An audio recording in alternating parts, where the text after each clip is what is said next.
Attack the enemy!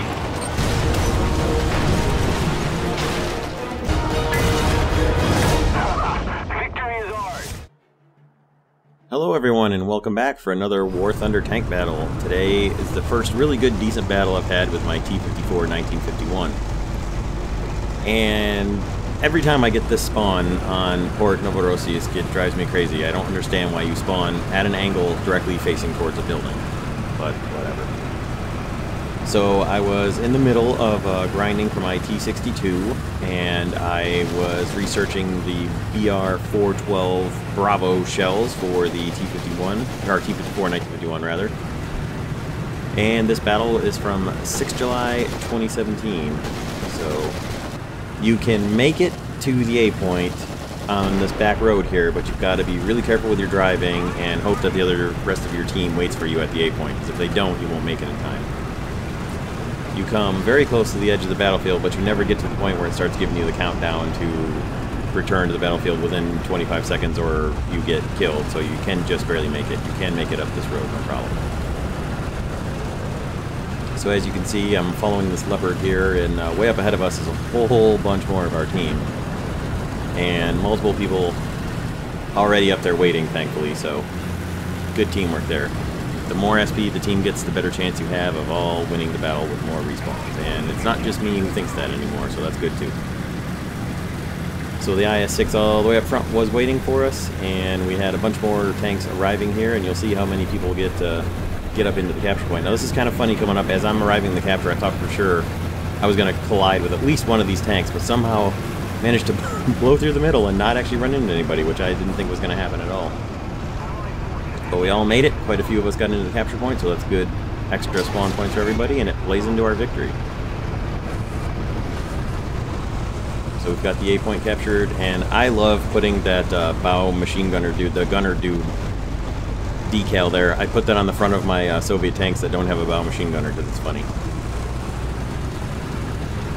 So, capture point of A accomplished, C point captured as well by our team. Good work there. And then we're going to come over here and set up a defensive position to guard the approach to C and hopefully keep them from getting there and taking it away from us and eventually win the battle.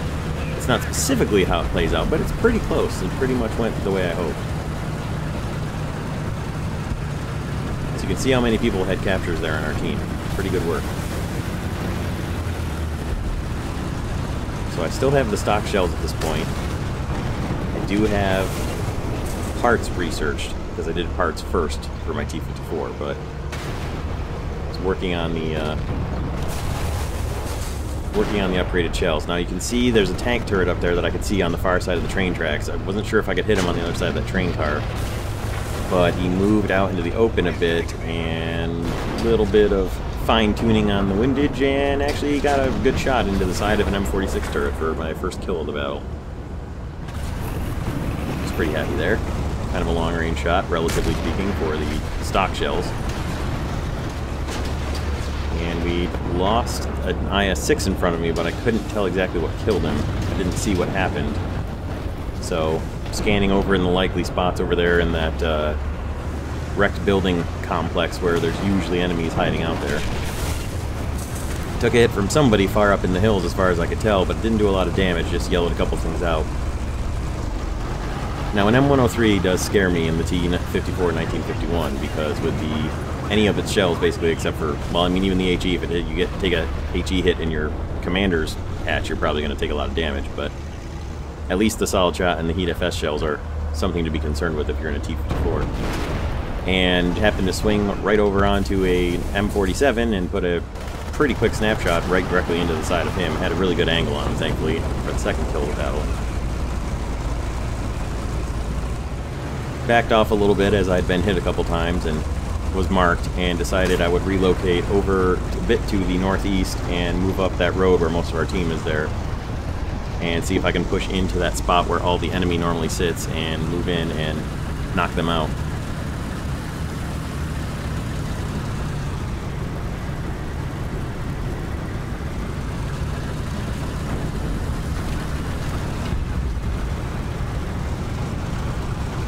So, relocating back down the road here a bit.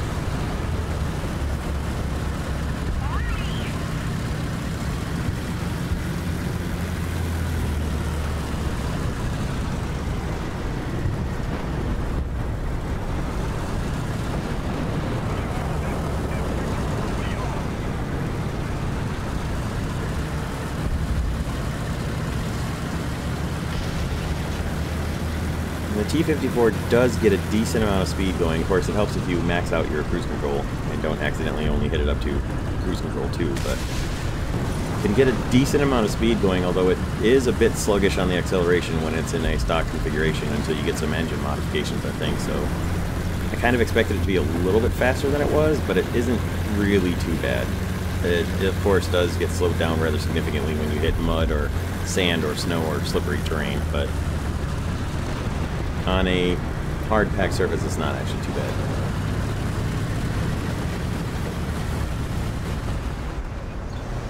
So there's a likely spot up there right where I'm looking where a tank usually will go in this map, especially a fast tank like an M46 or a Rocket Hot or a Leopard or something. And sure enough, there's an M46 turret up there. Shot a little short on the first round. Mark him for the team so they know, because he's in a pretty good spot, although he is firing, so he's kind of obvious, and he's taking hits. Got a hit on him, redded out his barrel, and then he got taken out by a Panther II almost immediately, so nice assist there. More score. Pretty good battle so far. Not really an exceptional battle by any means, but pretty good, and it ends up alright. Get back up out of the little bunker hole here and drive right into some sloppy, muddy terrain, which slows me right down, of course, like I was talking about.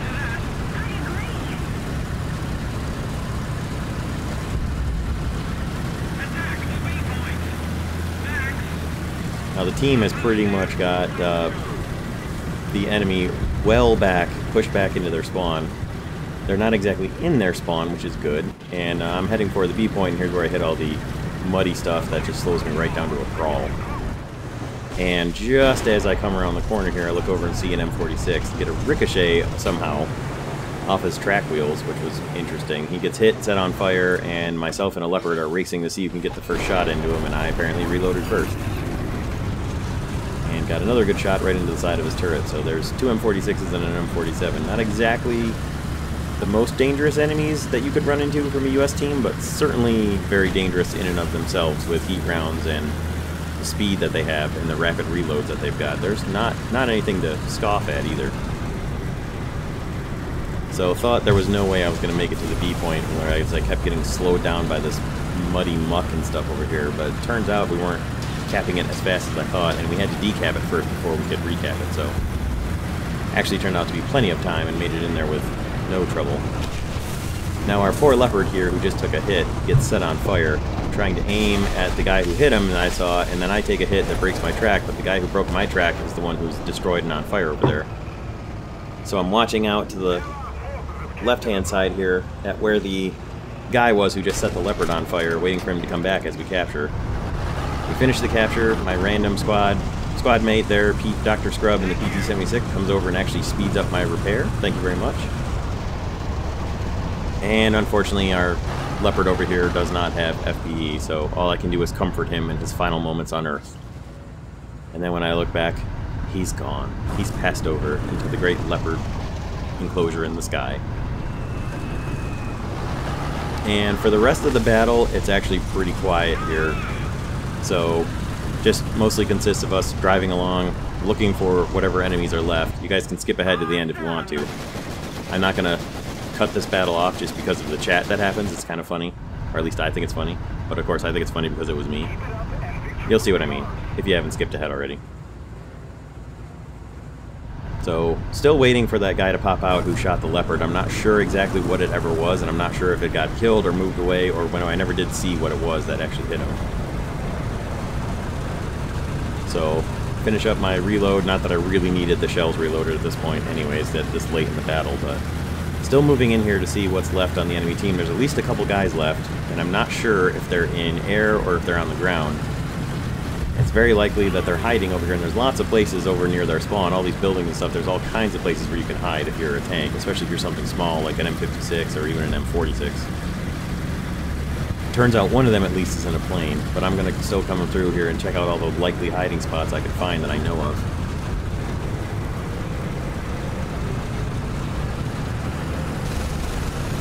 And the more I run into teammates here, the more I'm realizing that there's probably not very many enemies to worry about.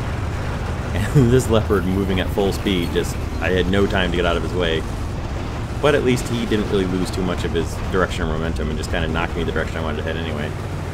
Now if you look all the way in the background there, it looks like there's a floating tank all the way out there, but when you zoom in, it's just part of the seawall all the way out there at the breakwater, so that's what I thought I had seen. Now the plane that had come in from the enemy team was actually a B-18, which is actually pretty humorous to bring in for a super low tier battle, although it's got pretty decent bombs actually. So if you had a swimming pool or had access to a swimming pool when you were a kid, hopefully you understand what the Marco Polo reference is that I'm making in all chat that you've possibly seen me make in other battles before too. Whenever we get down to just one player left on the enemy team and we can't find him, I'll start typing Marco in all chat because you're supposed to answer Polo. That's how it goes. For any of you who don't know what Marco Polo is, it's a swimming pool game normally where you have to be blindfolded or you have to have your eyes closed if you're the person seeking, and you call out Marco and the other players have to say Polo, and then you have to dive for them and try to catch them. And the other thing is, you can get out of the pool, but if you get caught and you're out of the pool and the person who's it yells fish out of water, then you're out. So that's why I said, I'm telling Mom, because they're cheating, because they're not answering back and saying Polo like they're supposed to. Anyway, there's the end of the battle. Not too bad. 3 kills, 1 assist, a couple of captures, and no deaths. Not really too bad. And finished up the BR-412B shells, which was the important thing here. Really need to get the upgraded shells on the T-54 series as quickly as you can. So there's the team score. Hello to everybody in the chat who said hello that I didn't have time to say back to. I was actually playing the game and fighting. There's the 3 kills I got, and like I said, not an exceptional battle, but not a bad one either. Pretty solid battle, and the first really good one I had with the 1951. So that'll do it for today. Thank you guys for watching. Don't forget to check out the social media links. We'll see you next time. Thanks for stopping by. Have a great day, everybody.